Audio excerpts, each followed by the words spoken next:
All right, everybody. Good evening. Good evening. Good evening to the Auburn Gresham Community Roundtable. This is the 22nd time that we have convened the Roundtable. As you know, we've met additionally a number of other times, bringing our total number to over 25 meetings where we've been able to um, engage community, uh, provide updates and information to the residents and stakeholders of Auburn Gresham, as well as to receive input and feedback from you all who live, work, and play in this wonderful Auburn Gresham community, which comprises the 17th and the 21st wards.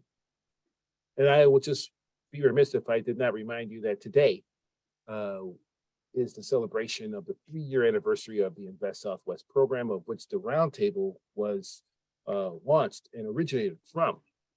As you may remember, during COVID, we still wanted to make sure that we were reaching folks in the neighborhoods. And so this platform was launched. And in those 3 years, the mayor today highlighted a over $2.2 billion investment. But let's talk about Auburn Gresham just for a hot moment so that you know the city continues to work very hard in this community and not far behind the greater Auburn Gresham Development Corporation, which has been leading for a number of years. We just want to highlight that, the RFP location, which became the impetus for our first project in this community, was spearheaded by our desire to have a catalytic impact off of the Healthy Lifestyle Hub, which was the GAGDC signature project, which, again, was sourced by them winning the Pritzker-Traubert $10 million prize and launching renovation of a historic building in the community. As you know, we had our groundbreaking for an RFP that we launched in August of 2020, just a few short months ago. So in addition to that $16+ million project across the street, which had its wonderful, and I won't steal the air out their balloon. I know they're going to give an update about their gala red carpet event that they had last Friday. We've been able to also see significant investment from the mayor's vision of really doubling down on South and West Side communities in our city. And so Auburn Gresham, which I continue to say is the leader. I don't know, can you guys mute your phone, please?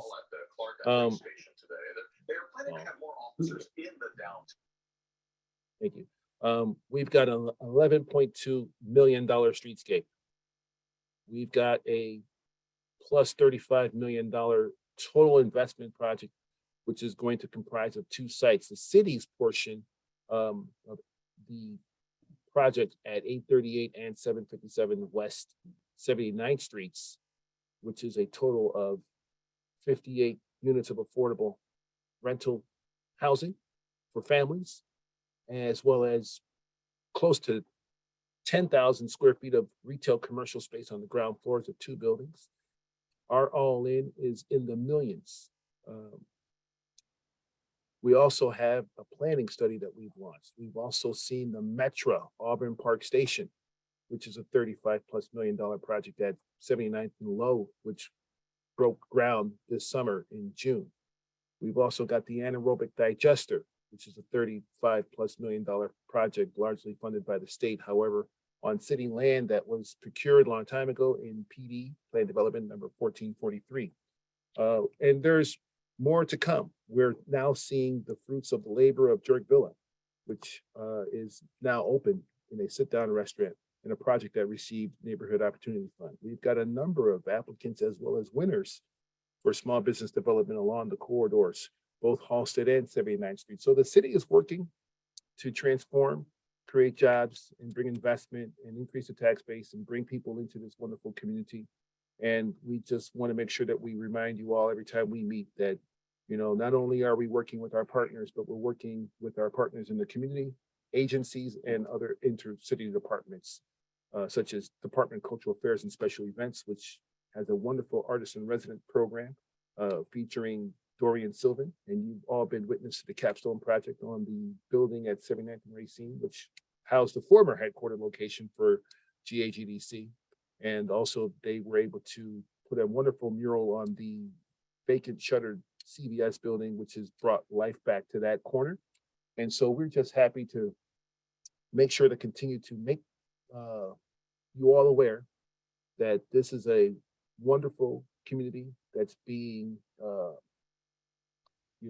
led by a great community partner, but also highlighted by the number of investments in the mayor's initiative and signature program Invest Southwest. So with that being said, I am also glad to again announce that these roundtables will be slowly transitioning over to management of our corridor manager program, of which is our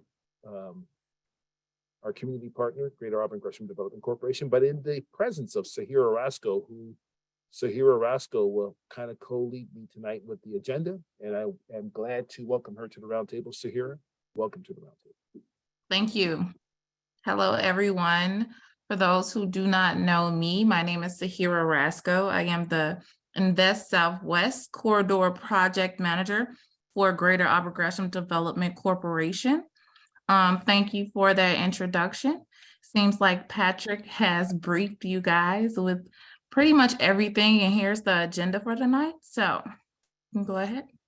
I believe Fahim is here, and since we've done the welcome and introductions, he's going to go ahead and update us on D-Case and Party tonight. Yeah, Fahim, feel free to unmute yourself and let us know. Hey, how's it going? All right. How's everyone doing? Fantastic. Great. Fantastic. Hey, good. Hey, Good. Fahim. How's everyone doing tonight? Hey. So for those that are new to kind of as a part of Invest Southwest, the Department of Cultural Affairs is putting over $1 million into kind of 4 neighborhoods: Auburn Gresham, Austin, Inglewood, and Bronzeville. And as a part of this, it's a little bit of I'm a part of a piloted program. I'm a sculptor and artist. I just live east of Auburn Gresham and South Shore, so happy to be neighbors, neighborhood neighbors. But it's a little bit of a different process that they're trying out. Normally, when you have a sculpture that comes into the neighborhood, you have a choice to either say, I like that sculpture, I don't like that sculpture. Sometimes it goes well, sometimes it goes bad. What they're actually doing with this new process is they brought on artist collectives that are kind of adjacent to those neighborhoods, specifically Inglewood Arts Collective, my collective, Floating Museum, and Vanessa Stokes and Associates who are out of Austin, kind of like reside in that area, and thinking about bringing the expertise on the front end to help facilitate the RFP or the RFQ that will go out to call for artists to be a part of it. It is a very different process in that we're helping to think about how to be more engaged in the vetting process and the selection process. So it's less about what to make and how to make it. So thinking about bringing in community insight on the front end. If something's coming to Auburn Gresham, then the residents of Auburn Gresham and the stakeholders of Auburn Gresham should have say in the types of things that are going to be made before they're made. And so that's a little bit of what we've been doing over the course of the summer. There have been 4 phases. One was the initial kind of getting to know each other, where we went out and walked the neighborhood. And then Auburn Gresham, the Greater Auburn Gresham Development Corporation has been an amazing partner in helping to kind of direct us into thinking about spaces that make sense, residents that should have insight and say. And it's been really wonderful working and meeting everyone. So we've been doing these 4 sessions in each of the neighborhoods throughout the summer. We are actually coming up on our last session in Auburn Gresham, which will be tomorrow at Leo High School at 6:30 p.m. to 8 o'clock p.m. So if you don't have that or know about that, if you send me or put in the chat your email, I can make sure you're included on that. But Norma and Sahara and Kareem have been really great partners in getting it out and getting the word out. So there'll be some food, some vittles, and some really good conversation. My collaborator, Vanessa Stokes, will be taking the lead on that presentation tomorrow. Additionally, just like I said, you know, there's a $1 million, it is coming, the funds are coming, just like Invest Southwest. So the point is, as my dear friend, Mama Carol always says, Carol Adams always says, either you can be at the table or you can be on the table, right? So, because the meal is going to happen one way or the other. So you definitely want to be eating and not being eaten over. And then just the, you know, there will be an RFP that will go out, and we are looking actively for individuals from Auburn Gresham to be on the selections committee as well. So not only are artists that work in the community helping to build the RFP, our request for proposals to go out, we're also looking for residents to help in the selections process once artists are vetted and laid out. So if you are interested in taking a more active role in selecting artwork that comes into the community, if you send your email, you not only get information about the next meeting, but also the follow-ups to that as well. So yeah, I can take any questions that there may be out there.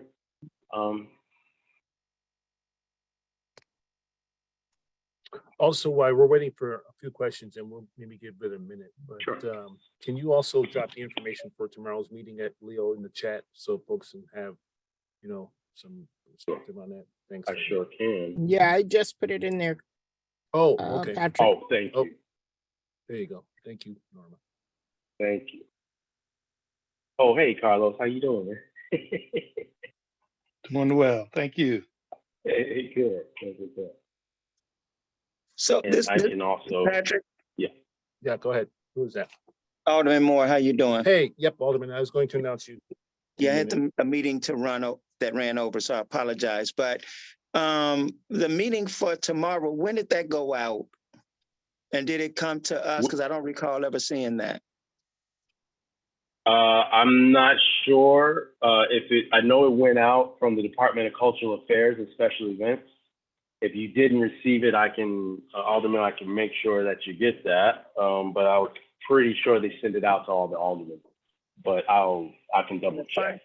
But yeah, double check and find out when it was sent and to whom. Okay. Yeah, because out of one of the last meetings that were, you know, the residents were, although they praised the murals and everything and liked the way they looked, they were pretty adamant about making sure that they were involved in that, you know, process just in case they had some input. And so therefore I didn't get a chance to, usually I put these things in my newsletter and post them so residents can know about them. And I just, you know, I just hadn't seen it, and I wasn't even aware of a meeting tomorrow. And Alderman, admittedly so, which seems to be a little kind of you know, the course. Oftentimes the octopus doesn't know what the left tentacle is doing as the right tentacle is doing. So in regards to the mural, this is not a part of that mural process. So it's art, and we often, even as artists myself, am always confused about why things don't line up in the way they should. So I will definitely pass your information on and make sure we connect you with that information if it hasn't been sent out already. All right, yeah, just let me know. You guys get a date and time. Send me the email that was supposed to have been sent, and if it wasn't sent, send it to me so I'll know. I have my staff can try to get this on my calendar tomorrow if I can. Okay, that'd be wonderful. Okay. Thank you, Alderman. As you all hear it, Alderman Moore has joined the Zoom and he's joined the roundtable. Thank you, Alderman. Let's make sure that he gets that information so he can send it out for his network as well. It's at Leo High School, correct? All yes, right, Leo High School at 6 p.m., 6 to 8:30 p.m. And I think Norma was so gracious to drop also an image of the invite in the chat as well that you can click on and you'll download the invitation. And real quick, Fahim, since there are no other questions, will there be refreshments served at this meeting? Yes, the group is called Party. So public art. I'm so bad at it, but hold on, here we go. Public art reimagining tour with you. So they're trying to really create an environment where people can give feedback, but all the events have had really good food. So there will be good food tomorrow.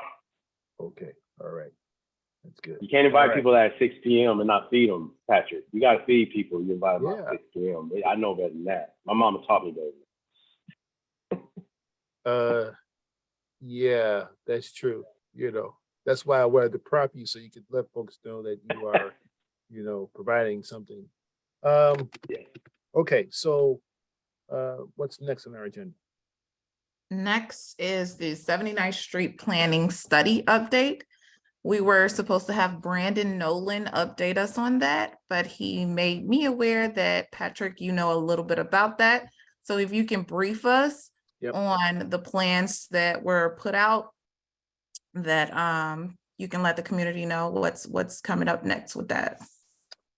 Yes, so Sorry, is it possible to see the agenda?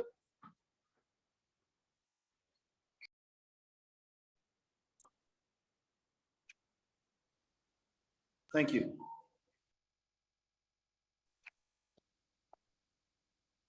all right.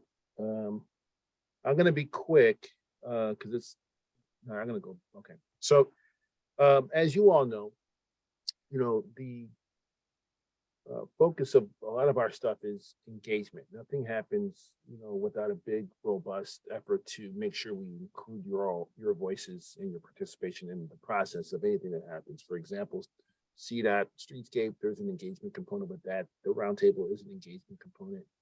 You know, we've been able to talk to the developers for projects. The planning study is also an opportunity for us to engage. There's been a steering committee that has been formed. And honestly, some of the back and forth since this planning study was launched, we haven't really had the full participation and the full engagement of steering committee members. And so there's going to be a soft reboot. So let me just tell you that there's going to be a reboot of that. And so some of the hard mechanics of the consultant, which is Halsey Levine and Associates, they are going to be right now working with all the subcontractors on the consultant side to deliver an existing conditions report. So they did take a walking tour of the study area. They're working on an existing conditions report. That's like, what do we have on the ground? What kinds of, you know, amenities, what kinds of buildings, what are the infrastructure, what are the things that are present in the study area? They will have that report ready by the end of the year for review by not only, you know, DPD, but our partner in the study, which is the RTA. We're also going to engage GAGDC and bring them on to the team as well to kind of help us really kind of connect and reach into the community better on engagement. So we're working on that as well.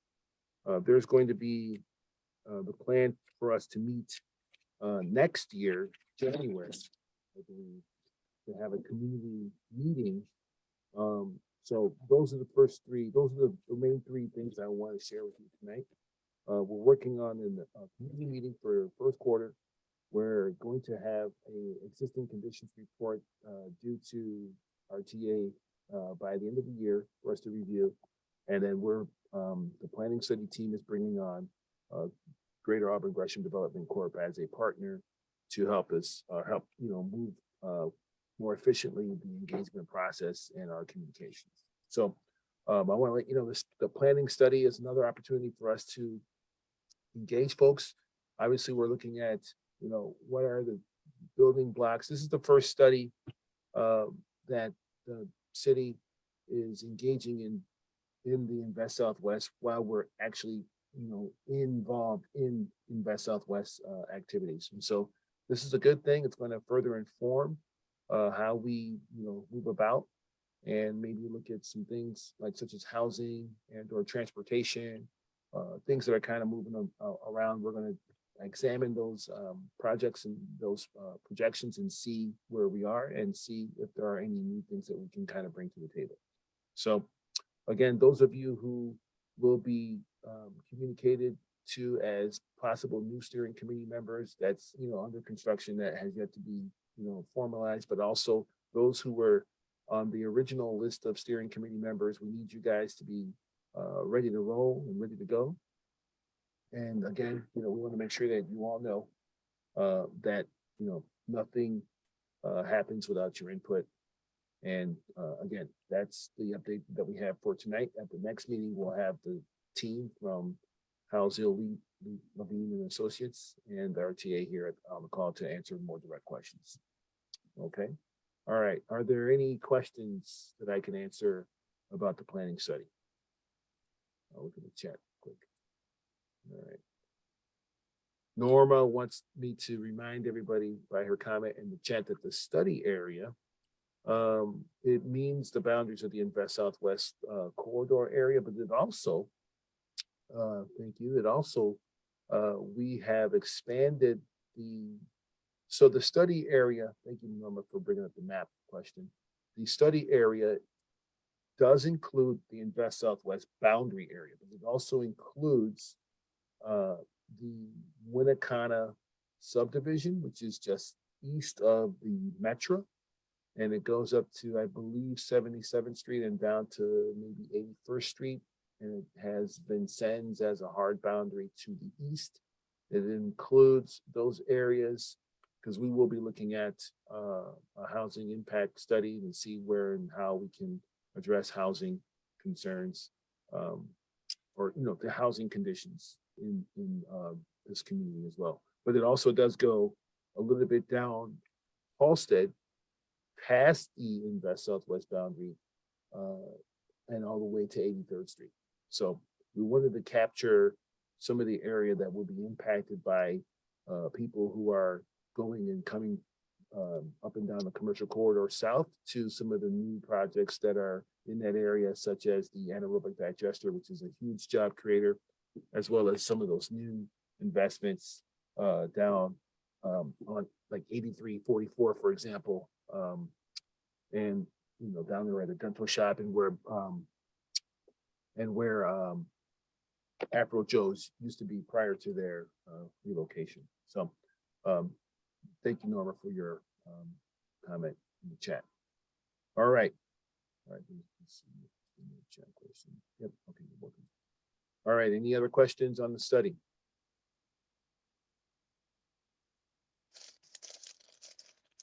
Okay. All right. We're going to move up before we go to CDOT. I just want to move up the Auburn Gresham Apartments update. Some of the development team who are here, they kind of have to bounce if people have the other meetings tonight. So we're going to bring in Tori Barrett from Imagine Group. Tori, why don't you give us a quick minute or two on the update of where we are with the project? And Hey, sure. welcome to the roundtable. Yeah, thank you. And I apologize in advance for any background noise you may hear. I'm at my daughter's basketball game, so please forgive me. But since the last roundtable we've had and the ceremony of groundbreaking, development team's been working diligently to try to get this project closed before the end of the year. Nothing's changed from a design standpoint. We went ahead and finished out the design, got the bids over to the GCs. Of course, as you guys know, we had to get a couple of responses, which we did. And we do have a slight gap.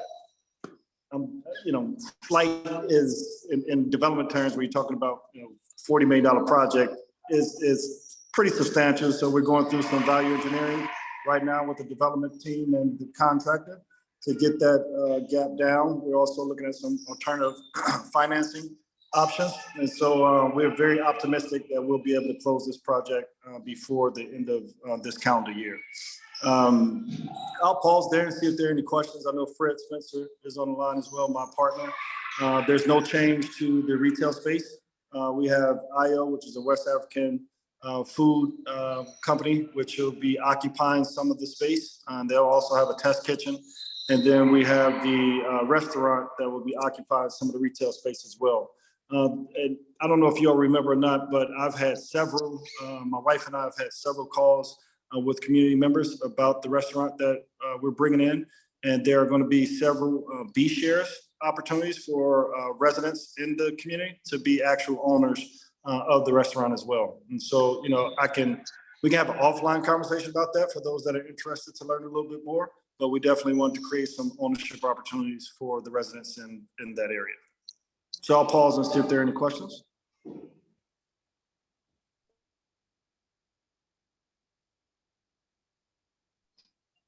Okay. If not, Patrick, just let me know if there's anything you need from us. But looking forward to continuing. Thank you, Tori.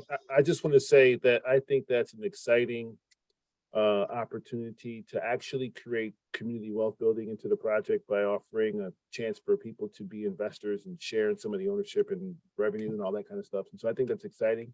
We look forward to hearing more about that in the near future. Thank you, Tori, for stopping by the roundtable. Actually, Tori, I wanted to get your contact. If you can direct message me or email address. So going forward, these roundtable meetings, I don't know if Patrick will be in the meetings, but I want to be able to talk to you directly. So if we can communicate like that, you can direct message me your email address. I can keep you updated and you can keep me updated on the progress. And congratulations, it is awesome to hear what's going on. I am happy for you. Thank you. Absolutely. I'll direct message you. And then Patrick, you can connect us via email if you don't mind. Thank you. No, I do not mind. Absolutely. Thank you, Tori. You're welcome. Thank you all. That's what it's about. It's about family. So please enjoy getting back to your daughter's basketball game. And, you know, make sure that you don't make yourself too loud in the crowd. Okay. Okay. I absolutely will. Thanks. All right. All right. So let's move on to the CDOT streetscape. So I am happy to introduce to you, where is she here? Alyssa Tilson, who is a consultant to the Department of Transportation. And I have your slideshow. And so she will be providing us with an update this evening on the streetscape project. Alyssa, welcome to the roundtable. Well, thank you. Thank you. I will let you pull up my presentation there for a second. Do you? I got it. Yeah, let me see. Maybe it's just I can't see it. No, I'm going to pull it up right now. Oh, okay.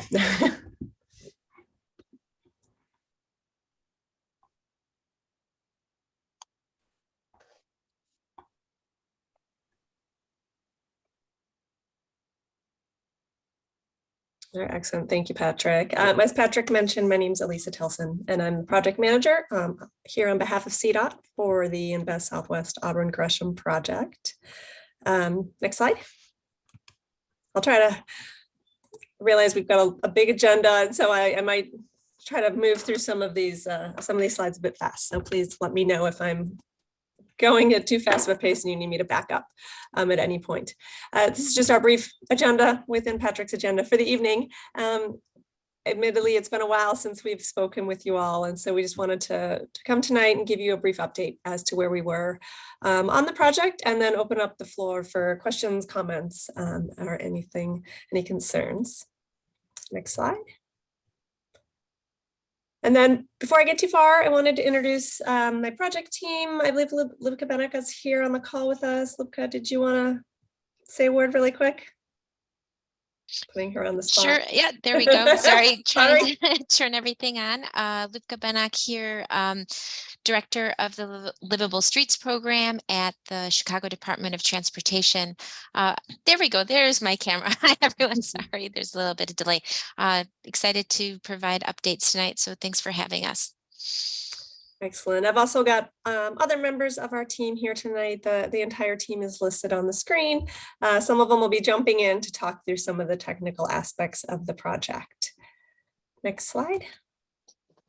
And Patrick, you mentioned the 3-year anniversary of the city's Invest Southwest initiative, and this streetscape is definitely part of that initiative. So it's a 5-year capital plan for community infrastructure improvements along the south and west sides of the city.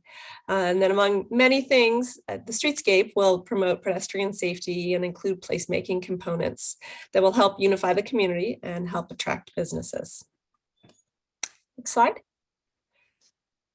So acknowledging it's been a while, so I'm just going to do a brief kind of overview of the project, where we started, what the scope is. We are upgrading the previously installed streetscape project on 79th Street, and then we're installing a new streetscape on Halsted from 78th to 80th. So what does that mean? What's included in the streetscape? It's all the items that are listed on your screen, but generally it's a renovation of the right-of-way from back of sidewalk to back of sidewalk. Then in addition to the infrastructure upgrades, we're also coordinating with DCASE around some potential areas for public art along the corridor. So there's another plug for the meeting tomorrow night. And we are working rather closely with DCASE around this exciting opportunity. And then the streetscape will be built in 2 sections. So the first section will be Sangamon going east, and then Halsted from 78th to 80th. And then the second section will be Paulina to Sangamon. Next slide. So focusing on the section 1 improvements, as you can see here, there's a lot of other developments happening within this area, which is great. CDOT is working with all of the private and public developers to ensure that the right-of-way, at the end of the day, is going to be cohesive. It's going to look like it was built as one complete project. So in some situations, namely the new metro station down at the east end, streetscape is being designed by CDOT, but it's actually being installed by Metro. So the right-of-way improvements is what I'm referring to. For the 2 Imagine Evergreen developments, we are coordinating our design. We're continuing to work together with the development team, so the construction staging for the 2 projects is cohesive. But in that case, CDOT is building the right-of-way improvements, and then the developer will take over outside the right-of-way line. Next slide. So this is our current timeline. We're nearing the end of the design portion of the project, and we anticipate construction starting in mid-2023. And then once the design for section 1 is complete, I guess I should say we're nearing the end of the design of section 1. We'll loop back around and pick up design of section 2. So we anticipate the construction will take place in consecutive years. So starting in 2023, and it's going to continue on through 2025. Next slide.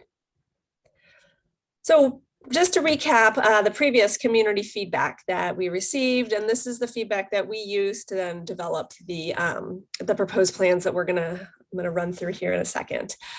So design elements that were preferred for the corridor included more street trees and landscaping, community identifiers, and public spaces with seating.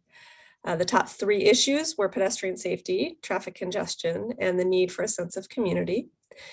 Traditional mix was the selected character for the corridor. And when asked about the preference for the new light pole identifiers, varied patterns and text was the preferred choice. And I'll walk through how all of those elements will then kind of play out on the street. Next slide. So in addition to those, very specific survey questions, we also received a lot of feedback. And this slide shows the summary of what we collectively heard. And we grouped everything in placed it in kind of 3 categories or 3 buckets. So we've got traffic and safety, landscape seating, and community identity. I won't go through and read them all to you, but this feedback and the categories are what we kept in mind as we developed the proposed design. Okay, so starting first with the traffic, thank you. Sorry, with traffic and safety. It was obviously a big concern. And so we're gonna walk through several types of design treatments that CDOT's implementing across the city, and they will also be implemented as part of this project. So pedestrian refuge islands are the first one. And what pedestrian refuge islands do is they take up additional excess pavement space in the middle of the road, and they provide a safe landing space for pedestrians to wait to cross the street. So you can cross the street then in 2 stages. You only have to wait for 1 lane of traffic to clear. You can pause, wait on the pedestrian refuge island, and then wait for that 2nd lane of traffic to clear. Easier to find gaps in traffic, decrease the amount of time that the pedestrian is actually on the road. And it also makes it easier for the drivers to see pedestrians. It draws their attention towards that crosswalk location. Next slide.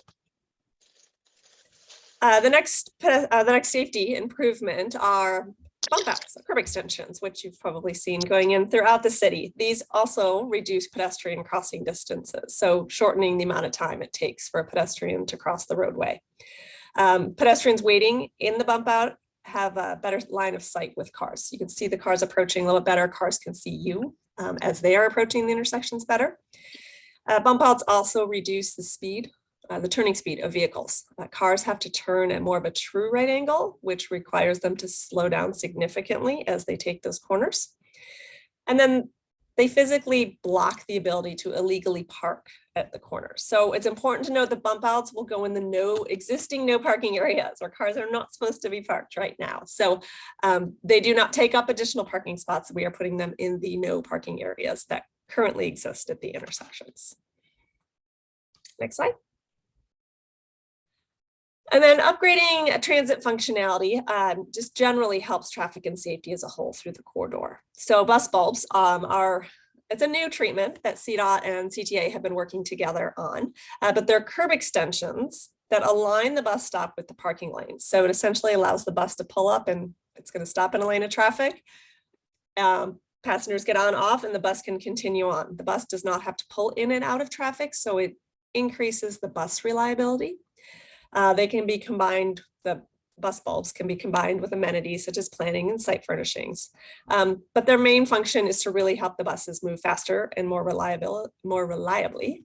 And they decrease also the length of crosswalks that pedestrians would need to traverse. They decrease the roadway width that the pedestrians would need to traverse after they exit the bus. So as I mentioned, we're studying this with CTA.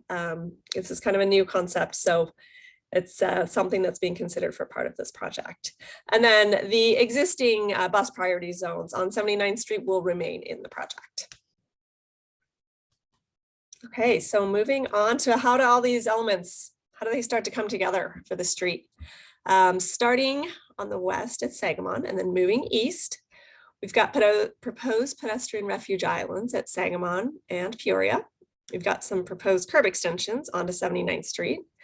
And then some proposed planters or seating areas. And those are primarily the existing bump outs that were done with the previous streetscape. We're going to go back and upgrade those. And we've got a couple different options of what we can do with those.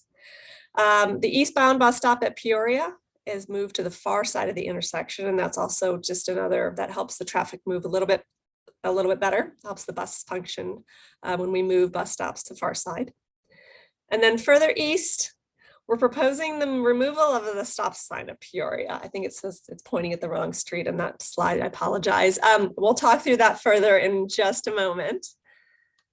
Next slide. Oh, where'd my graphic go? Is that, oh, that's what? Can you go back one? No. Yeah, it looks like the graphics might be gone. So I'm just jumping to the next screen. Well, this one is showing the bus priority zone. It's important to note we can't add bump outs because of the bus priority zone, right? The bus needs that clear lane. So in the section between Green and Emerald, where the existing bus priority zone is, though that area will not receive bump outs onto 79th Street. All right, so, and then getting, whoops, can you go back to that? The one near the metro station. This is where the bus bulbs we are proposing. So the bus stops that are currently near Union would get moved to closer to Low, which would make a nice connection with the new metro station. The bus bulb on both the south and north side of the street would help facilitate the buses moving through this area, picking up passengers and just being able to, continue to move on down the street. Union is becoming two-way as part of the metro construction. That's not being done through us, but we have it noted on here just so everyone is aware. It's currently a one-way street. It will be turned into two-way back to the alley, I believe, to facilitate that ingress and egress to the parking lot. We've got a proposed pedestrian refuge island near Low, again, to help pedestrians crossing the street after they've, gotten off the bus, come from the metro station. So, and just to make it a little bit more comfortable for the transit users in this area. Okay, next slide. Okay, I'm gonna circle back to that stop sign I kind of glossed over, removing at Peoria. I'm gonna have John, John, do you mind unmuting yourself and walking us through this one? Yeah, hi everyone. So like Elisa said, one of the things we heard from some attendees at the first meeting was a concern about the stop signs on 79th Street, particularly with drivers not stopping for pedestrians. So you might start crossing a street, expect the cars to stop, but if they don't, that creates a dangerous situation. There's a lot of reasons why drivers don't stop at stop signs. If there's rarely any traffic on the cross street, you start to feel like, why am I stopping? Or there's just in general, a lot of reckless behavior out there, I guess. But the other thing people noted was there's a lot of congestion at the stop signs, which is true, right? We have some traffic models we went out and watched traffic. There's 15 to 17 seconds of delay per vehicle in the morning peak hour and about half a minute of delay per vehicle in the afternoon noon peak hour. So we think some of those problems can be solved by removing the existing stop signs on 79th Street at Peoria and installing different pedestrian safety treatments instead.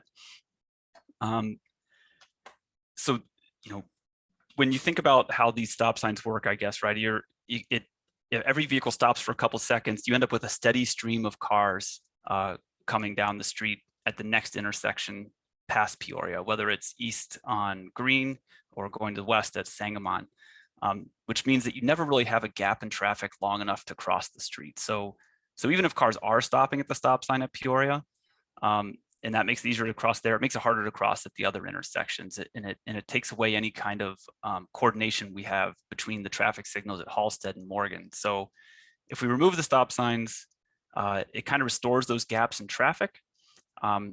But in addition to that, which should make it easier to cross at all three of those intersections, we want to put in that pedestrian refuge island that Elisa noted by Leo High School to make it even easier to cross the street. So I'm trying to think if there's anything else there. Any questions about, it may seem counterintuitive, but we think this is a good idea to improve safety overall at multiple intersections in the corridor and to also reduce delays for drivers and for buses. There are a couple questions in the Yeah, chat. sure. Yeah, there's tons of questions here. I got a couple myself, but why don't we finish the deck first? Okay. Yeah, let's finish Sounds first good. and we'll come back. I didn't specifically call it out, but the existing stop sign at Union is proposed to remain because of the new Metro configuration. Metro modeled it with, I believe they did all their modeling with that stop sign remaining. Is that correct, John? Yeah, I mean, there's sort of national standards on how much traffic, meets the need for a stop sign or a traffic signal. And there was a little bit too much on Union to be confident in removing that one. So I think what we'd like to do is have CDOT come back out after the train station's built and we know how much traffic's using that parking lot and see what the options are at that time. Okay. Okay, great. I'll finish the rest of the presentation and then we'll come back to some of these questions. So Halsted, I mentioned getting a full streetscape, right? This is a rendering of what it could potentially look like. We're proposing dedicated bike lanes, protected bike lanes on either side of Halsted. The existing metered parking that is on the east side of the street would actually move over to, I'm going to call it a parking island on the west side. So it's kind of in the middle there. Bike lanes are adjacent to the curb. And while it's only a 2-block section of Halsted that is would receive this bike lane, CDOT has a larger effort to connect all of Halsted. So it would be a small but a very important link in the larger citywide Halsted Street bike lane. So then moving off of traffic and moving into the landscape and seating, kind of bucket that we divided all that feedback up into. We've got 3 treatment options that we're looking into. And these treatment options are primarily for the existing bump outs that are being upgraded. So those are the bump outs onto the side streets. So we've got Sod Parkway, which is very similar to what is out there currently. The existing fencing and bollards that are out there are planned to be removed though. Those have kind of fallen into disrepair. They've been hit a few too many times. And so we will be taking those out. So we've got a hardscape option, which is primarily, we're envisioning pavers. This would be the increased seating area that the community had asked for. So this allows us some flexibility in terms of what gets put into this, or upgraded landscape beds. So all of these options work well with the traditional mix character that was selected. And then all three options are honestly interchangeable. And so we would look to the community for input as to where these specific options would go. We'd also look at the adjacent land uses and try to figure out what would be the best fit for the various choices. Next slide. And then lastly, in landscape and seating, we're proposing the street furniture that you see here. So the traditional benches, bench type A, would be installed at the bus stops. And then the smaller, I'm gonna call them cube-like benches, would be in seating areas, and they could be arranged in different configurations. I don't know if you can tell from that picture there, but there's, they're kind of stacked on top of each other. So you could have one, taller seating, shorter seating, you could have a back.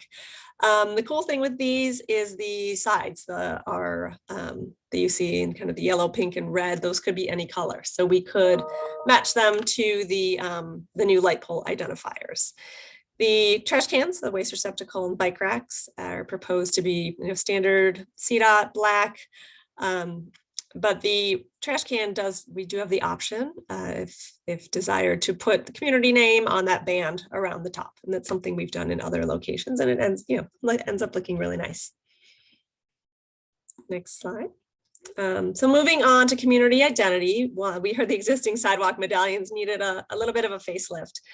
So we are proposing the removal of the existing identifiers and the replacement with identifiers similar to what's shown here. So these are a granite material, which is more durable. The existing ones are just a concrete. So unfortunately, they've crumbled a bit over the years. So we would keep the symbols the same and the wording the same. We're proposing 4 per intersection. So, somewhat near the corners out of the traveled way. So hopefully we wouldn't have any issues with slipping or any, and these will be slip resistant materials. But they would be a nice upgrade and a little bit more durable than what's currently out there. Next slide. So I mentioned earlier the existing light pole identifiers matching the benches to them. As part of this project, we are upgrading what's currently out there. They're a little bit on the small side. So these will be larger, kind of the standard, about 2 by 8 feet is the standard CDOT size that fits on the existing gateway light poles. And so during the previous discussions, we heard for the desire for varied patterns in text. In other words, not the same identifier throughout the entire corridor. So we have 3 options here.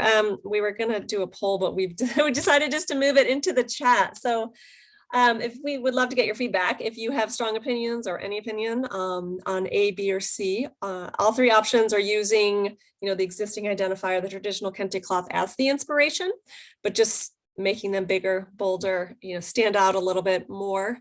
And if you have any comments about the colors or the designs, we'll take any and all comments in the chat. That would be great. We're going to record all of the feedback that we do get. I'm gonna keep moving, but we can certainly come back to this slide when we open it for Q&A or at any other point. So this is the palette that is being proposed. It's kind of all of the elements, or an option of all the elements in there together. We are proposing clay pavers, like a red, I'm saying the red brown family, which is a very warm, rich paver, and fits well with the traditional mix that the community selected, also fits well with all of the elements here, the existing buildings and the current buildings. It kind of does a nice tie of all of those elements coming together.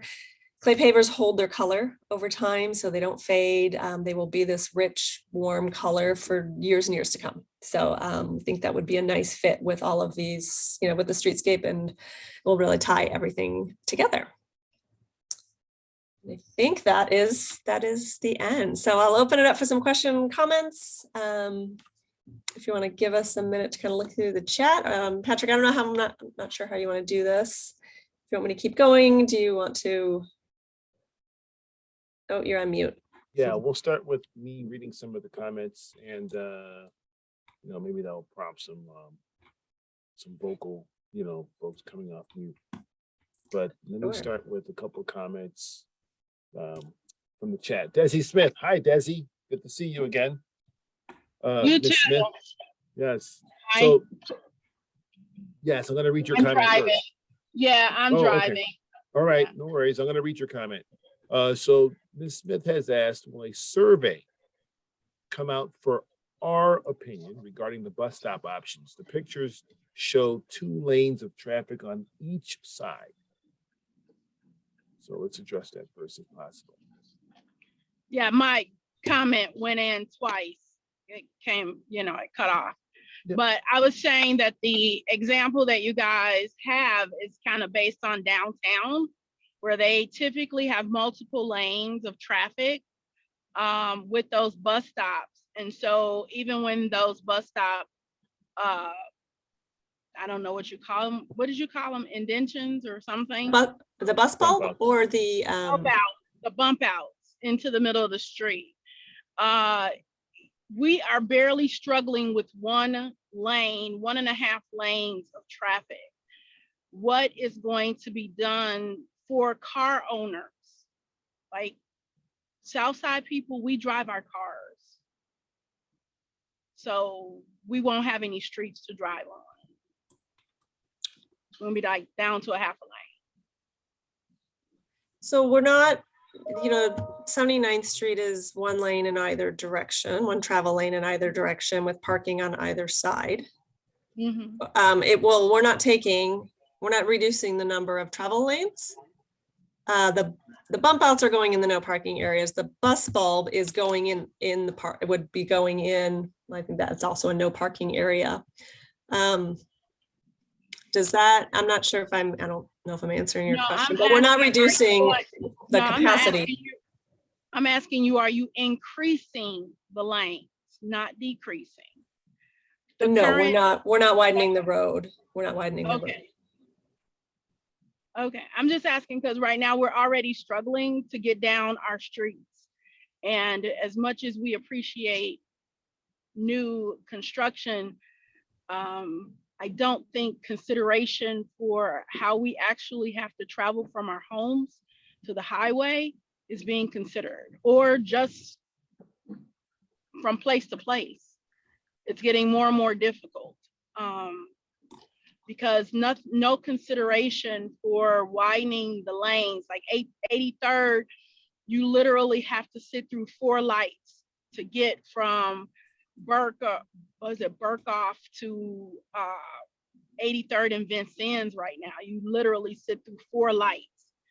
So as much, and we said this to Alderman Brookins at the time when the development was going in for the Walmart, we need additional lanes if you're going to be doing these increases, because it's just making things extremely jammed. So if your intent is to slow down traffic, it is working, but it's slowing down to the point we can't get through our own streets. So my request is that some increase of lanes be included in these projects. That's my question, not decrease.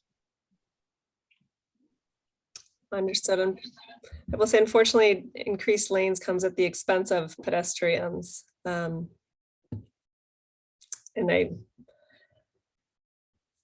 I do hear you that the traffic is difficult to get down 79th Street.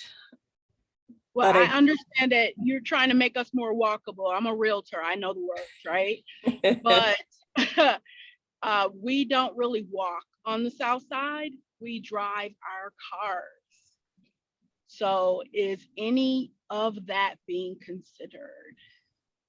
So Elisa, I'll step in. It's definitely being considered, but we have a 66-foot right of way. We're not going to be able to fit 2 travel lanes in both directions with this. It would require removing parking, requiring sidewalk space.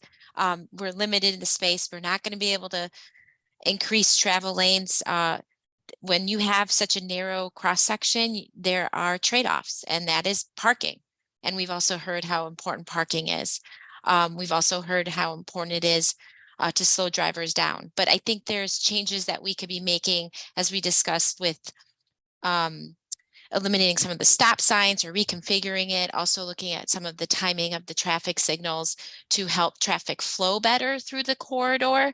But when we did the traffic analysis, we're not, we're seeing cars traveling at the speed limit, if not faster, down the corridor. I understand that there's times of rush hour traffic where it feels like you're sitting through cycles of red lights, but it doesn't have nothing. to be red. It doesn't have to be rush hour. I can tell you personally, I go through side streets because I can't get through 87th, 79th, or 83rd at this point. I literally go down side streets to get to the expressway because we can't get through. And so I know you say you are hearing us, but we would like for the things that we're coming on these meetings voicing to actually be considered, like put in the plan, considered. Because it's just making it very difficult for us to get around in our own community. Well, So I'm just being honest. So Ms. Smith, let me just jump in here for a hot second. Let me say one thing here. Like, it's going to get even more severe for us once construction begins, not only on the streetscape project, but also the developments that are occurring right now in the space here. You got the Metro that's going to be under construction. You've got the RFP projects that will be under construction. You've got the streetscape that will be under construction. And so, this is not an easy situation for none of the people moving in through this community, whether it be coming to work, going to the highway, coming back home, or going home. So it's going to, be, one that's going to, cause a certain kind of, reaction once the construction starts.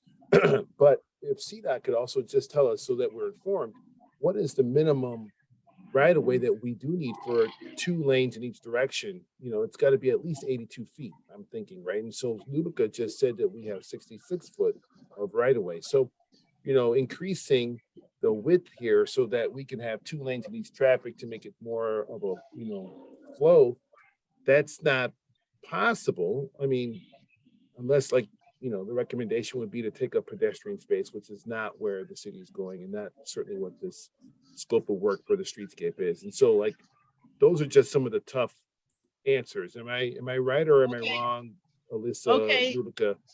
Hold on, Ms. Smith. Just am I right or wrong? We'll make sure we kind of comment on that. Like, what is the minimum that we do need for right of way for 2 lanes in each direction? And those are the hard realities of the developments that are occurring in the community. Petra, I think I don't have the number off the top of my head, but 80 is probably closer to the correct number in terms of the width that's needed. Yeah. And we just don't have that here. And we Okay, just so don't have that. if we don't have that, why would we put bus indentions into the street that we already don't have enough space to move down? Does that make sense? Well, I don't know if anybody. The bulbs are going in the parking lane. The bulbs, Desi, are going in the parking lane. Does that help? I understand where they're going, but no, ma'am. Oh. I mean, okay. I see where they are in a lot of places, and it's very difficult to get around where there are 2 lanes on one side. And if we're putting them in, I'm just saying, if you have an indention, can we do something smaller? What has been proposed and installed in many places, I do not think is the best fit for 79th Street because it's already tight. For the same reason that you just told me, because it's already tight. So I want to remind everybody here that also, even prior to the Invest Southwest, PACE and the CTA we're working on a bus study here. Yeah. And the 79 and the 8A, the 79 particularly is the #1 traveled bus route in the entire city of Chicago. And so, you're talking about why are these, rapid bus transit lanes, having dedicated spaces on 79th Street? It's so that we can allow for, where appropriate, these buses to have that special lane so that they can kind of move through the corridor here. And so, like, let's not forget about the study that already occurred, that recommendations from PACE and CTA have already been made, which resulted in these transit, rapid lanes for the buses. And so, we can't forget about that, right? So, again, that's a good problem to have, right? Which is why we want to also bring more commercial into this community, because we have a lot of people moving through Auburn Gresham, moving through the 17th Ward, moving through 79th Street. And so, these are unfortunate realities. Like, you're right, Ms. Smith, people on the South Side, we use our cars. I'm guilty. I use my car a lot too. But we've also got situations where we have to make dedicated spaces for the buses to move through this 79th Street area. We've also, the planning study that we're launching here also was brought about because, the alderman brought to our attention here at planning, and then we reached out to Metro or RTA, excuse me, that we have a large truck traffic that is damaging the infrastructure and has been for years on 79th Street, because it's almost a clear shot to, the Cicero corridor, the Western corridor. We do have warehousing, we do have transportation, distribution, logistics for the big boxes that occur, that are in the market area here. So, that is, one of the things that the Streetscape project will fix, is calming the traffic down in appropriate areas. The study was born from that. We'll have some transit recommendations as well, following the bus study, following the streetscape. So, we're all working for the good here. But these are some of the harsh realities that we have to be prepared to, go through, work through, live through, as we are improving this corridor, not only for the commuter, not only for the pedestrian, but certainly for people coming in and out of this neighborhood. So, I mean, I hear what you're saying, and I think a good place is on some of the engagement that's happening with the Streetscape project. Okay, So, well, we don't have any of those information. So if you can put us on those emails so that we can be engaged, we can sure. then have our input put in to the appropriate people. But as it relates to the trucks, that's probably not going to change much, only because there's only so many viaducts that they can get under. And that's the reason certain streets that the trucks use, because they cannot get under all of the viaducts.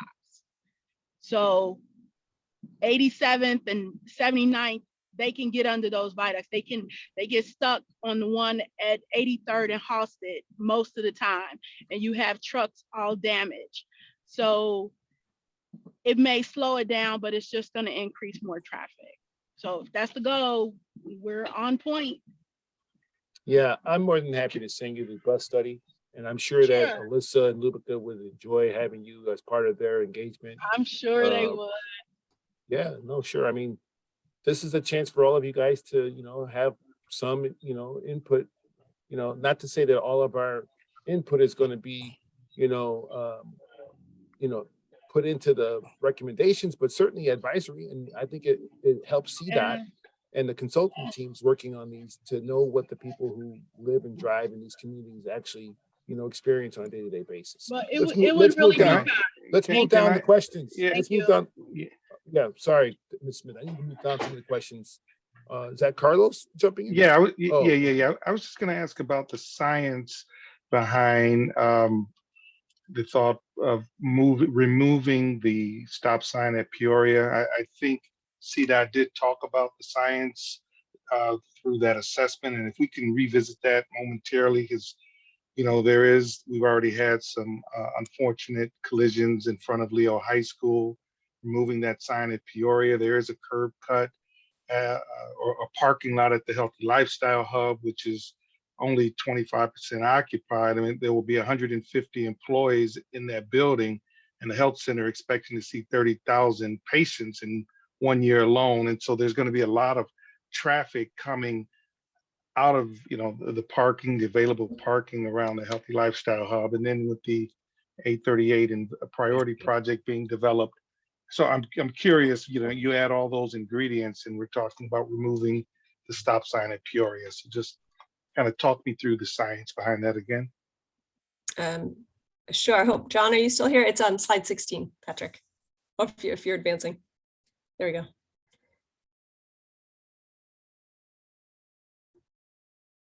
John, are you still on? Did my engineer leave me? Sorry, I'm just clicking through.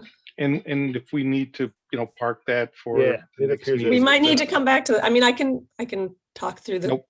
the points that are pun. up here, but you can, like, that's No, not. no pun intended to putting that in the parking lot. I think some of it I can speak to someone because we have had these conversations, but I would certainly love to revisit this with you, just with the engineers on here later. There's not much compliance with the stop sign at the moment. And as a pedestrian, you think someone's going to stop because you've got a stop sign. And so, that is one of the concerns, that pedestrians are kind of lulled into a false sense of security.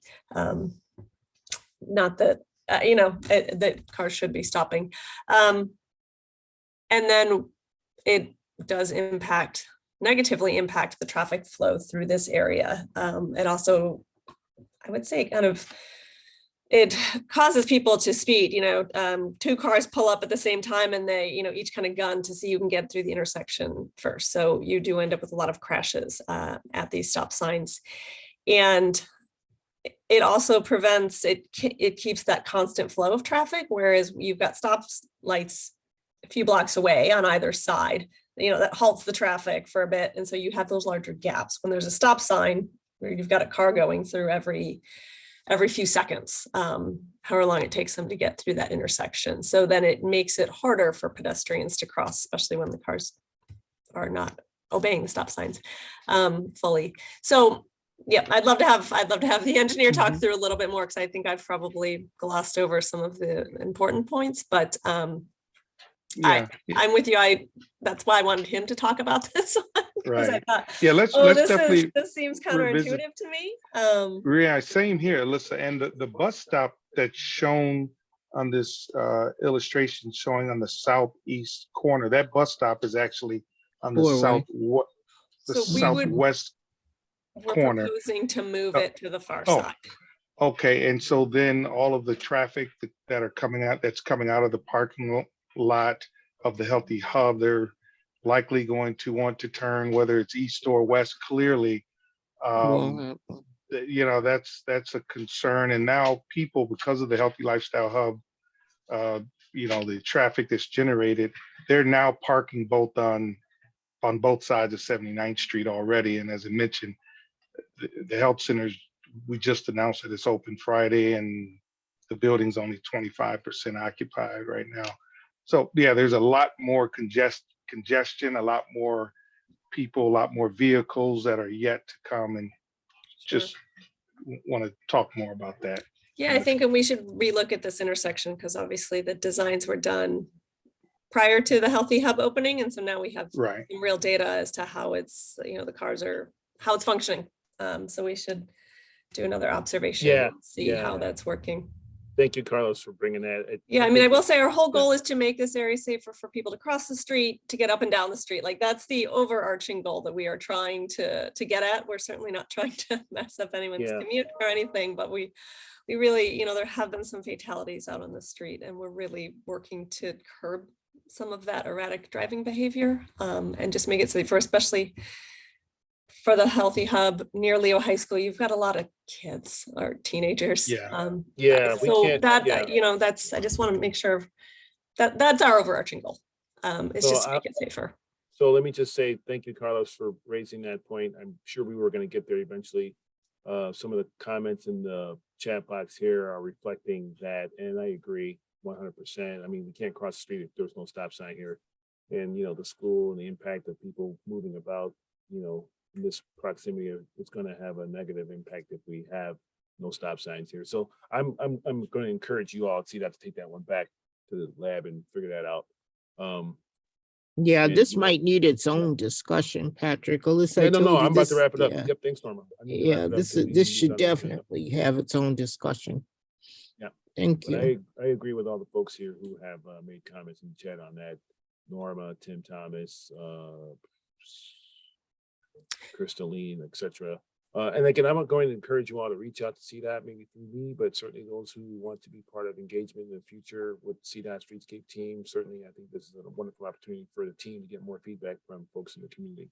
All right, I'm going to shut this part down. Hold on, Patrick, before Wait, you, hold on one Who's that? second, Who's that? Patrick. before you, this The The Alderman alderman. Oh, before sorry. you- Go ahead, Alderman. before My you shut this apologies. down. So what's happened here, a lot was given at this meeting and it's a lot to unpack, Patrick, from the planning study that's going to be completed in December to the arts arts piece, and also now, the proposed streetscape improvements, which is a proposed. You all had to do a study, you did the study, and you came back and you said, this is what we're proposing. And this is why, Patrick, after the holidays, probably in February or March, we will call an in-person meeting. We'll unpack these things individually and let the community chime in so that they can get a full concept of what they want to see. At the end of the day, we've talked about this. We've talked about this at City Council. Not every community is considered a bikeable community. And we've had these discussions. And so this is a proposed improvement based on your study. And we're going to make sure that in this meeting, and not a Zoom meeting, but a live in-person meeting, that all three things be broken out, and that where residents want to chime in and put their ideas and how we can incorporate those ideas based on everybody's voices to make sure that they're heard. That's what we're going to do, and make sure that that happens. And so, so all of this was laid out, not to make forward decisions around, but you did, like from the planning study, they're going to have to say, okay, this is what we came up with the planning study. This is the land that we have. Then the residents going to chime in and say, well, this is some of the things that we like to see. Everybody's not going to agree. Everybody's not going to, disagree, but we're going to come to, what we think is best for the community based on those voices from the community. And the same way with this streetscape piece. So the proposed improvements have been shown to the community. Now the community is going to get, like Ms. Smith has said, we will have that input on it, whether it's stop sign, whether it's looking at these bump outs to see where they should go or where they should not go, so that we can have that appropriate flow of traffic and everything. So that discussion has to take place. And if it's overridden by the community, then that person who's overriding it have to tell the community that they're overriding what they want. And so at this point, that's where we are.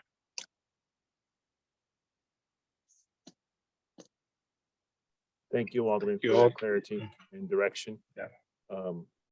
Just for the record, when I said shut it down, I meant to say I want to move on to the next agenda item. So yes, very good feedback. Alderman, you are correct. Hopefully we're all taking notes at the city and agency side to make sure that we plan a in-person meeting in the first quarter of next year, and convene all the residents and interested parties so that we can actually be more informed about the next steps. So yeah, I'm trying to read this last comment from Ms. Charity.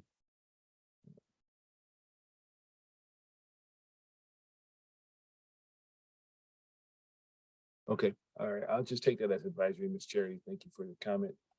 All right, let's and thank you, Alyssa, for coming to the roundtable. Also, John, who left earlier, but thank you. Also, I want to make sure I shout out my partner at CDOT, Luca Benick, who was working very hard across the city on all of these projects.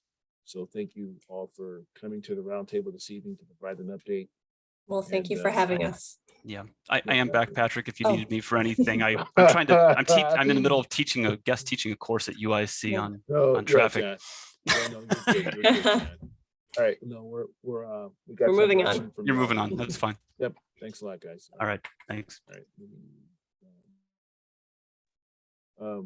Sahira, I'm going to toss to you while I get the. All right, no worries. We're gonna move right on to GAGDC's updates. Ms. Norma and Kahim, if you want to give us a couple updates, that would be great. Then right after that, we're going to go to the alderman's updates. Okay, I'll start. I'm Kahim Anderson, SSA Program Manager for SSA 32, our business district. We do have an event, our 5th annual Winter Wonderland event coming up on December 17th. Traditionally, it's been on 79th and Halsted on the corner. We have relocated that due to construction that'll be going on that site. So we've moved it to 79th and Troop.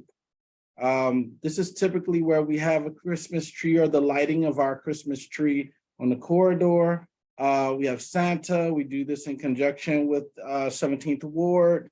We invite our community residents to come out, have a great time, celebrate the holidays with us.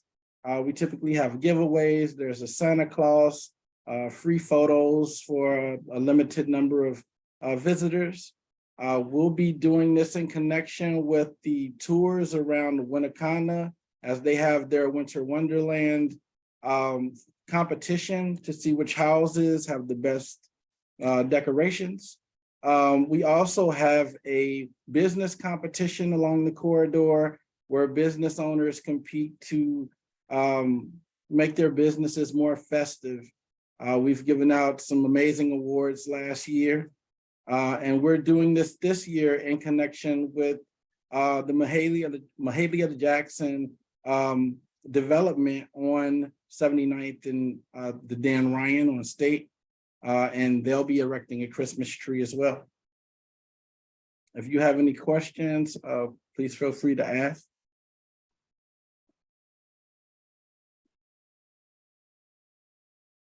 Beautiful. Thank you for that, Mr. Anderson.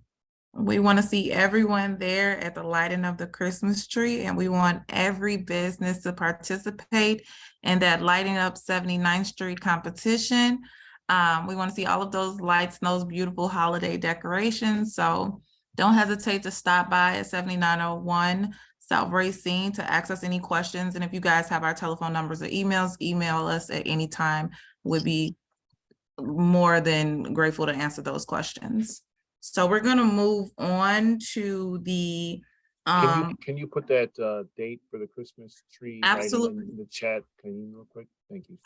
Absolutely. So we're going to move on to the alderman's update, the 17th and the 21st Ward, whoever wants to go first. I was pretty much said what I had to say in terms of this project. I'm working in conjunction with GAGDC as we've done this Winter Wonderland with them, as well as block by block and what they do over at the Winnacunnet, area with the gingerbread house and decorating that and get the youth and other people involved in that. It has been going very well for the community. And as always, during this holiday season, making sure that we, feed and take care of our seniors. This Saturday, there's a big event, both turkey and Coke giveaway for the whole community that's going on at 69th Street and 69th and Wentworth. As part of a partnership with the 6th Ward, 16th Ward, the 17th Ward. I think the 21st Ward is involved in that as well with Sterling Bay. And so, although it's not in Auburn Gresham, many of our families and everybody may need coats or may need shoes or things like, or food like that, so they can go over there.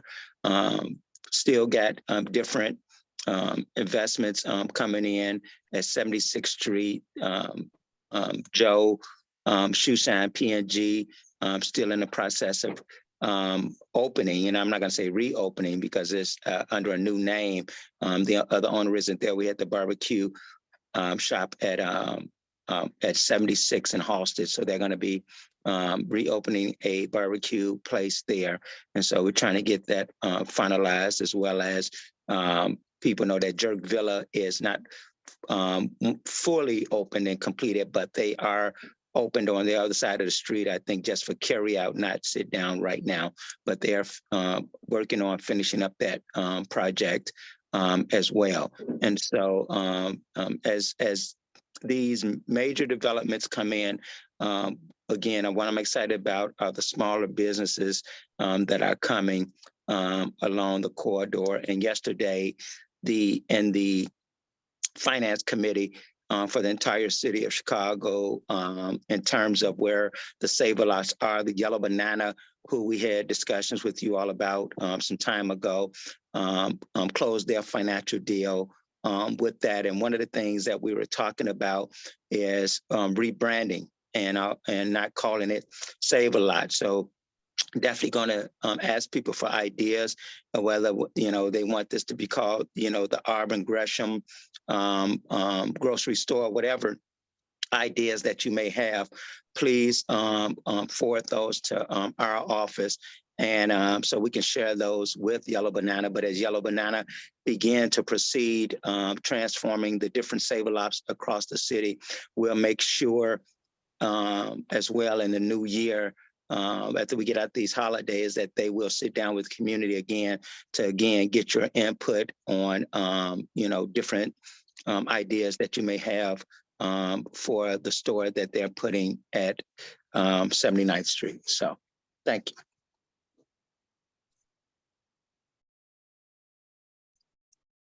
Thank you, Alderman. Thank you for that, Alderman Moore. Do appreciate those updates.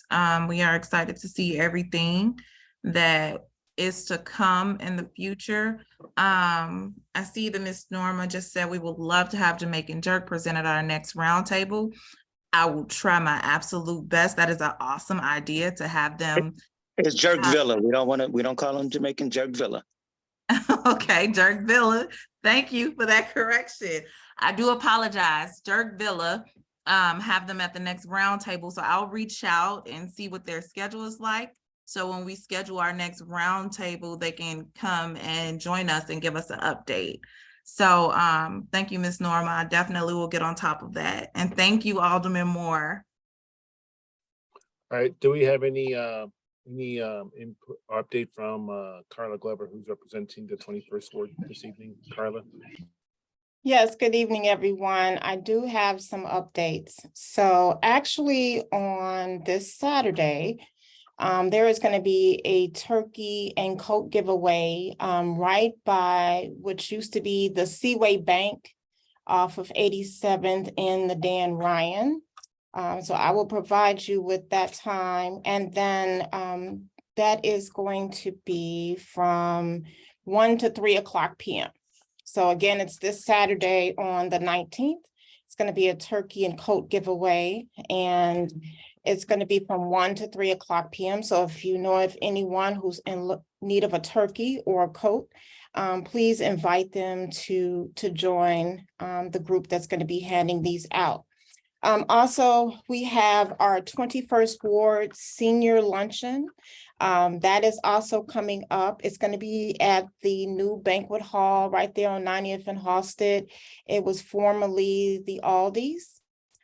We are really looking forward to that. That is going to be on December 15th from 12 noon to 4 o'clock p.m. We want to make you guys aware of that.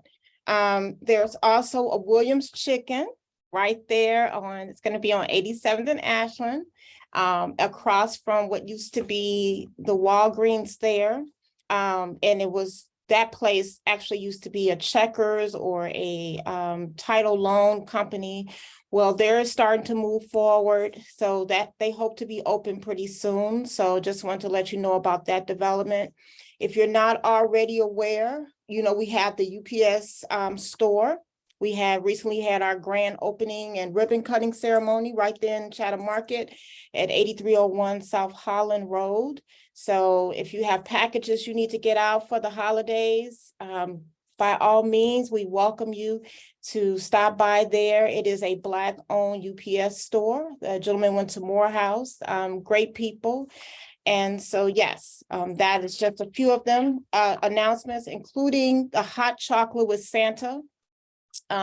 So that we're looking at the date of December 11th from 2 to 4. I believe that is a Sunday, but just mark the calendar of the date of December 11th from 2 to 4. And we actually leave from Brookins Funeral Home. They usually will do like a trolley, kind of a tour of the ward. Not sure what the setup is going to be this time, but did want to make you aware of it. And we have one other thing. There's a new development coming to where the Seaway Bank is. There is a pizzeria type place that's coming there. So we've been talking to them. So we'll keep you abreast of that as well in the future. Any questions? No questions? Great. Thank you. I'll just say that I'm happy to hear that the chicken establishment is on the way. I know we've been working with that guy for a while. You know, in some of our small business work here at the department, you know, obviously that's a good, you know, thing again to hold that corner down on that intersection at 87th National. Kaim, you know about all the small business development that happens in the Auburn Gresham community. So, you know, we enjoy working with you directly and indirectly, as well as the both offices, 17 and 21st Ward. Are there any other updates that anybody here on the call want to provide from any of their activities or organizations? Okay, hold on real quick. There's a question from Tim about the information that the alderman provided. For the coat and turkey giveaway, Alderman Moore, could you restate the date and the location for that event that you guys are co-sponsoring with the 16th Ward and the 6th Ward?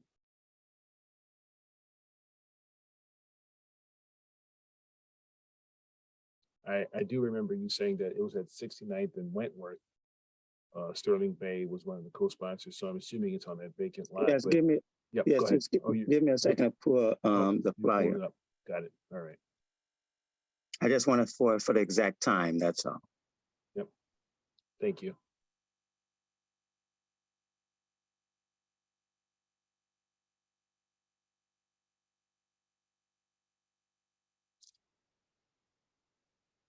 Yes, it's Saturday, November 19th, starting at 10 o'clock from 10 to 1 p.m.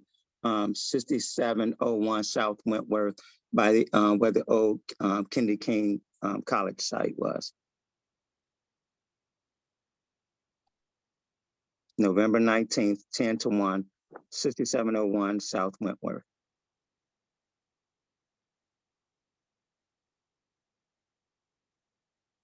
All right. Did everybody get that? All right. Thank you, Alderman. All right. Before we close, I just want to reiterate that the roundtable is only one platform of a number of opportunities for people to engage and be informed about the things that are happening in Auburn Gresham. Again, like I keep saying at the beginning of each meeting, and I try to reaffirm at the end of these meetings, this is a wonderful community. All right, I've been working with you guys for, I think it feels like forever, but I think it's only been 3 years. But I believe that this is a glass half full community. There's a lot of money being poured into this area, a lot of investment, which will lead to jobs, which, you know, the bigger picture hopefully will stabilize a lot of other things that we see, you know, in our community that need to be stabilized, right? But the platform that we have here tonight is only one platform. We have Streetscape, they have their engagement. We have Planning Study, they have their engagement. You know, there's this engagement. There's the GAGDC has their, you know, vehicle to, you know, get feedback and input from residents and stakeholders. Like, there's a lot of opportunity for people to really get engaged, get in the game, as it were, and have your voices be heard. And I just want us to know that we shouldn't always feel frustrated if the ideas that we transmit are not always incorporated into the plan, but it's important for people to hear your concerns and hear your opinions and your experiences, because a lot of the people that are planning for neighborhoods such as ours, right? And I'll say ours because I live in a neighborhood not too, dissimilar from this neighborhood, are not from the neighborhood. They're not from this, our communities. And so like we need to inform them. So, it's important for you guys to, and I'm saying this for myself too, because, like in my neighborhood, I try to be involved too. But, we got to, take advantage of these opportunities to speak. This is, maybe not an unprecedented time, but this is an unprecedented opportunity, right? And so I just want to leave you with that to make sure that you guys know that this is a sincere effort to get your input. This is not like for show. This is a real thing here.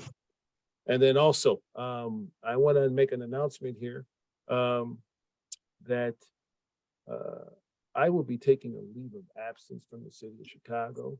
I'm not sure if this is my last meeting in this format to engage this community, you all.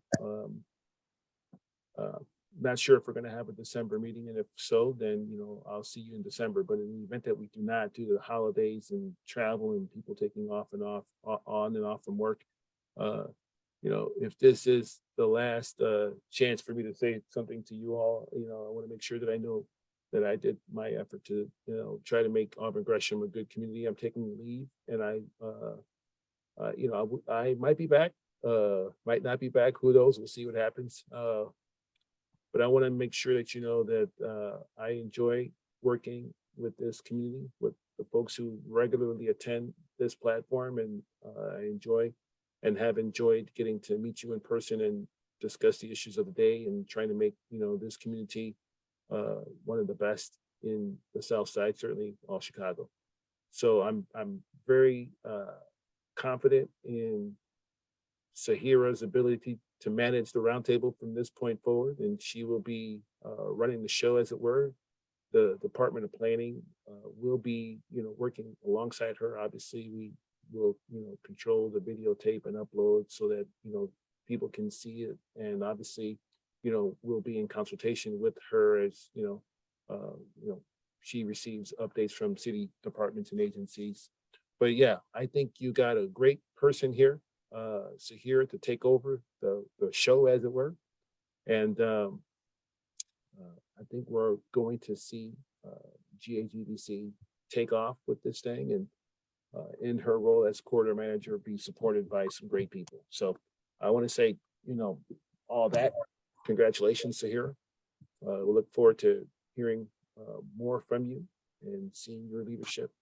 And I want to say, thank you for letting me be part of this thing with you all these last few years. And we'll see what happens when I come back. But certainly I will miss you during the time that I'm away.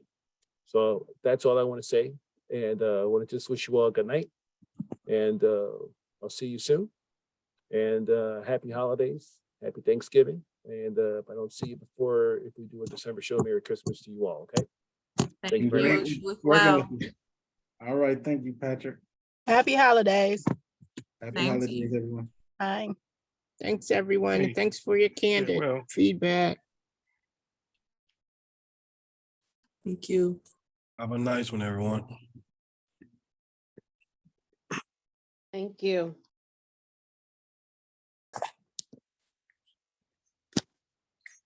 Where's he going? Where's he going?